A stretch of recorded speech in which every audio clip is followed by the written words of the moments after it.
स्वागतम स्वागतम स्वागतम। Welcome back to my channel marketing mad. हमारी सीरीज चल रही है बेसिक्स ऑफ मार्केटिंग, उसका ये है पार्ट 4। आज हम बात करेंगे डिफरेंशिएशन के बारे में। Differentiation comes from a word different plus शन। डिफरेंट मतलब अलग, शन मतलब प्रोसेस। तो कौन सा ऐसा पैरामीटर है जो आपको या आपके प्रोडक्ट सर्विस को डिफरेंट बनाता है। आप आए दिन काफ़ी सारी प्रोडक्ट और सर्विसेज को यूज़ करते होंगे। अगर सारी प्रोडक्ट और सर्विसेज एक जैसे हों तो you will buy anything, because सारे एक जैसे हैं। But what makes you use iPhone over Android, और what makes you use this deodorant over this deodorant, this is where differentiation comes from. अगर आपका प्रोडक्ट डिफरेंट नहीं है, कितनी भी आप मार्केटिंग उसमें अच्छी कर लो, it will fail. So differentiation का मतलब है designing a set of meaningful differences to distinguish the company offerings from competitors offerings. अब डिफरेंशिएशन के अलग अलग वेरिएबल्स हैं। ये एक तरह से एक इसके वर्टिसेस हैं जिस पे आप खेल सकते हो। You can play around these. अगर आपका कोई प्रोडक्ट है तो प्रोडक्ट डिफरेंशिएशन, कोई सर्विस आप प्रोवाइड करा रहे हैं तो सर्विस डिफरेंशिएशन। आप अपने लोगों की वजह से, आपके स्टाफ की वजह से आपका प्रोडक्ट और सर्विस डिफरेंट हो रही है तो पर्सनल डिफरेंशिएशन। आपका डिस्ट्रीब्यूशन इतना तगड़ा है, आपका distribution model is so good then you can differentiate your product और सर्विस विद द कॉम्पिटिटर्स। और लास्ट में आपका इमेज, व्हाट इट मैटर्स। आपका इमेज इतना डिफरेंट है कि even if you bring a mundane product which is very boring और uninterested, you can still make sales. Product differentiation की बात करें तो इसके अलग अलग वर्टिसेस होते हैं, अलग अलग पैरामीटर्स रहते हैं। जैसे कि फीचर्स, प्रोडक्ट के फीचर्स क्या हैं, प्रोडक्ट की परफॉर्मेंस कितनी अच्छी है, प्रोडक्ट कितना कंफर्म है, conform to the standard. Conform is means का मतलब होता है स्टैंडर्ड। फिर आता है ड्यूरेबिलिटी, कितना ड्यूरेबल है। Reliability, how much you can rely on. Repairability, एक बार यूज होने के बाद दूसरी बार उसको यूज किया जा सकता है या नहीं, या उसको अगर आपको रिपेयर कराना है तो उसके स्टोर्स कितने अवेलेबल हैं। सेवंथ इज स्टाइल और डिजाइन। स्टाइल और डिजाइन में सबसे पहले हमारे पास दिमाग में आता है आईफोन। अगर हम बात करें परफॉर्मेंस की, परफॉर्मेंस में मोस्टली ऑटोमोबाइल्स, आपके कोई भी अप्लायंसेस वो परफॉर्मेंस में आते हैं।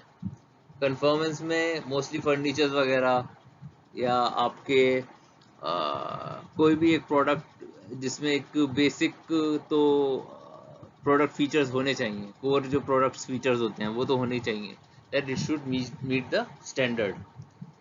ड्यूरेबिलिटी, ड्यूरेबिलिटी से सबसे पहले दिमाग में आता है नोकिया के phones, they are very durable. Reliability, the one you can rely on such as CCTV cameras, right, security systems. The repairability, I will again says home appliances.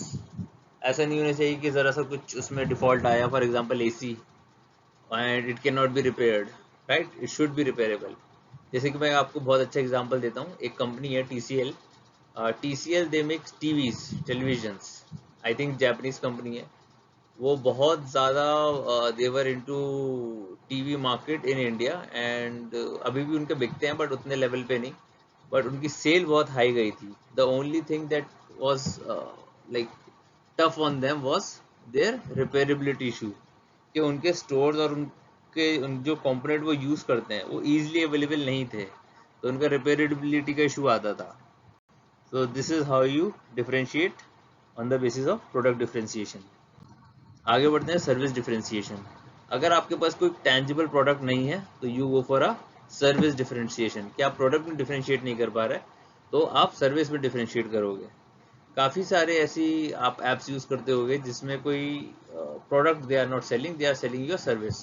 For example, अगर मैं दो कंपटीशन का नाम लूँ, Swiggy और जोमेटो, तो if I ask person ए तो he will say कि Swiggy is better than Zomato. If I ask a person B, he will say that Zomato is bigger than or better than Swiggy. So that differentiation comes from the service they provide, right? कुछ areas ऐसे होते हैं जहाँ पे Swiggy will not deliver but Zomato delivers, and vice versa. So here you can differentiate your service to differentiate the product you are delivering, or if you have only service, those are service you are delivering. तो service differentiation के parameters आते हैं. Ordering ease, कितने आसानी से आप order कर सकते हो. डिलीवरी, डिलीवरी के आप देखते हो अगर तो डोमिनोज से लेके, स्विगी से लेके, फूड पांडा जो कि अभी है नहीं, देन ब्लिंकिट, स्विगी, इंस्टामार्ट, ये जितने भी हैं, they will always give you the delivery time, right. They want to differentiate. Then installation, कितना आसानी से you can install that. Customer training, how well you can train your customer. For example, आप जब भी आपने कोई रेफ्रिजरेटर बाय किया होगा तो कोई ना कोई सर्विसमैन आके आपको बताता है कि हाउ टू ऑपरेट इट. सो वो एक तरह से पॉइंट ऑफ परचेज ही रहता है, वो एक पॉइंट. इसका मतलब कि कस्टमर का एक्सपीरियंस कितना अच्छा जा रहा है. अगर वो ट्रेनर सही नहीं है, भले ही प्रोडक्ट अच्छा हो, बट आपके सर्विस वाला जो बंदा है he is not good, then उस कंपनी को डिफ्रेंशिएट होने के लिए बहुत टाइम लगेगा. Maintenance, repair, same thing. So these all are important to service differentiation. फिर आता है पर्सनल डिफरेंशिएशन. ऑर्गेनाइजेशन अपने स्टाफ को लेके भी अपने सर्विस या प्रोडक्ट को डिफरेंशिएट कर सकती है, राइट. इसमें कॉम्पिटेंस आती है, कर्टिसी आती है, क्रेडिबिलिटी आती है, रिलायबिलिटी आती है, रेस्पॉन्सिवनेस और कम्युनिकेशन. मैंने काफ़ी अगर आप लिंक्डइन पे जाओगे ना, आप सर्च करोगे प्रोडक्ट कंप्लेंट्स और आप पोस्ट में जाओगे तो आपको काफ़ी ऐसे एग्जांपल्स मिल जाएंगे जिसमें काफ़ी लोगों ने किसी XYZ कंपनी को टैग करा होगा.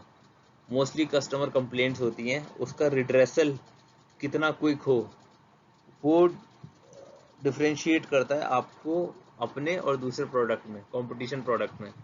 जिसका स्टाफ जितना रिस्पॉन्सिव होगा, जितना रिलायबल होगा, वो कंपनी दूसरे से डिफरेंशिएट होगी, right. So competence, courtesy, credibility, reliability, responsiveness and communication. अगर आप एज एन एंटरप्रेन्योर है और अगर आप अपना स्टाफ आप इंक्रीज कर रहे हो अपनी team as you are growing, तो you should look for all this qualities और you build those qualities, build the culture around these qualities. फिर आता है image differentiation. Image is the final impression of a product or company that a customer receives through physical and psychological experiences. Image differentiation में क्या क्या आता है? Corporate culture, product क्या है, how it is well branded, wholesaler, retailer और customers की self image. हो सकता है कि product बहुत अच्छा हो, but the person is not buying because the distributor or wholesaler who is selling it, उसकी image is not quite good, right? Retailer के साथ भी हो सकता है कि उसने माल तो रख रखा है आपका, but his image is not good with respect to the customers. आपका प्रोडक्ट बहुत अच्छा है, आपकी ब्रांडिंग बहुत अच्छी है, बट आपका corporate culture is not so good. Example आता है मोस्टली जितने भी ये एजुकेशन वाले स्टार्टअप्स हैं, इनका प्रोडक्ट, ब्रांड सब कुछ अच्छा था, बट इनका कॉर्पोरेट कल्चर अगर आप देखोगे पर्टिकुलरली और लिंक्डइन और ऐसे ही आप वहाँ के एम्प्लॉयज से बात करोगे तो it will not come out good. These are all interdependent. तो ये सारी जितनी भी चीज़ें हैं, कॉर्पोरेट, प्रोडक्ट, ब्रांड, ये सब आपकी इमेज बनाते हैं, तो you should take care of it. Lastly आता है मेरा डिस्ट्रीब्यूशन डिफरेंशिएशन. आपका सब कुछ सेट है, आपका प्रोडक्ट अच्छा है, आपके कस्टमर अच्छे हैं, आपके ब्रांडिंग अच्छी है, आपकी sales team is very good, right, but आपका जो डिस्ट्रीब्यूशन चैनल है वो कहीं ना कहीं लैक करता है. ठीक, कुछ कुछ कंपनी ऐसी भी हैं जो कि अपने डिस्ट्रीब्यूशन चैनल की वजह से ही चल रही हैं. कि होता है ना कि 1% will say we can not serve you at this location, मतलब 1% will say we can serve you at this location. वहाँ पे एक डिफ्रेंसिएशन बहुत आ जाता है, राइट. ये सब चीज़ें जब डिस्ट्रीब्यूशन आप डिसाइड करते हैं तो आपको डिसाइड करना होता है कस्टमर की कैरेक्टरिस्टिक्स क्या हैं, कंपनी की कैरेक्टरिस्टिक्स क्या हैं, राइट. कंपनी की कैरेक्टरिस्टिक्स मतलब कि कंपनी का कितना बड़ा फुटफॉल है, कितने लोग हैं उनके पास, क्या चैनल है उनका, डिस्ट्रीब्यूशन मॉडल क्या है, ऑनलाइन है, ऑफलाइन है, डायरेक्ट टू द कंज्यूमर है, इन बिटवीन इंटरमीडियरीज आते हैं बीच में, खुद की मैन्युफैक्चरिंग है, ये इंपोर्ट करते हैं, राइट. प्रोडक्ट कैरेक्टरिस्टिक्स, प्रोडक्ट ऐसा तो नहीं है जो कि स्पॉइल हो जाए अगर हम उसको ए पॉइंट से बी पॉइंट पे लेके जाएं, and those points are very far from each other, right. Mostly ये खाने के मतलब एडिबल प्रोडक्ट्स में होता है, कुछ ऐसे प्रोडक्ट होते हैं which can broke in between while traveling or when you are transporting them from one point to another, तो फ्रेजाइल होते हैं, तो उनका एक डिस्ट्रीब्यूशन मॉडल अलग रखना होता है। अगर मैं फार्मास्यूटिकल्स की बात करूं, जैसे वैक्सीन होती हैं, वैक्सीन को एक पर्टिकुलर टेम्परेचर पे you need to like keep them, जैसे आपने देखा होगा store below 20 degree Celsius, store below 5 degree Celsius, तो वहाँ पे भी बहुत इश्यूज आते हैं। सो ये डिस्ट्रीब्यूशन चैलेंजेस होते हैं। तो आप अपने डिस्ट्रीब्यूशन के थ्रू भी you can differentiate your product और सर्विस।